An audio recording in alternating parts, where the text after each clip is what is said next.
И первое место. Атеш Синьор.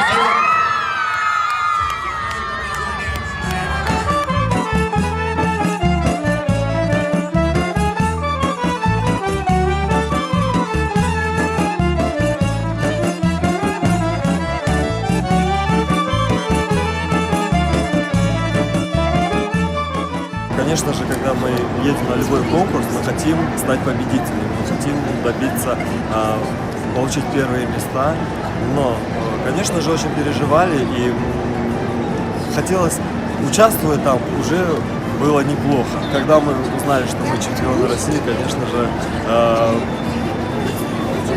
слезы, счастье, гордость за наших детей, гордость за то, что именно крымско-татарский ансамбль стал чемпионом России.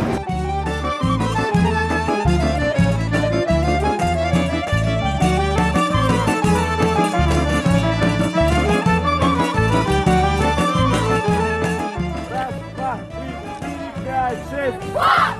Раз, два, три, четыре, пять, шесть. Раз, два, три, четыре, пять, шесть.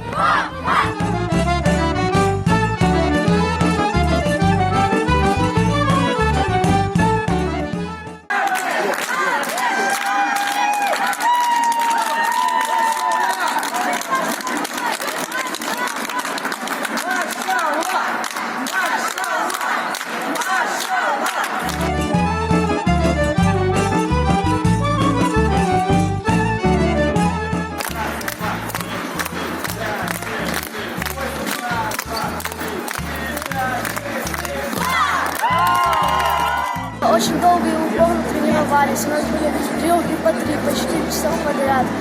А когда сказали, что Атеш занял первое место, я чувствовал большую гордость за народ, за ансамбль. Мы долго готовились к нему. Мы выступали с этим танцем на других конкурсах, занимали первые места, поэтому я ожидал, что мы выиграем на этом конкурсе. Наши впечатления просто зашкаливают. У нас море эмоций. И мы были очень счастливы, мы были горды нашими детками.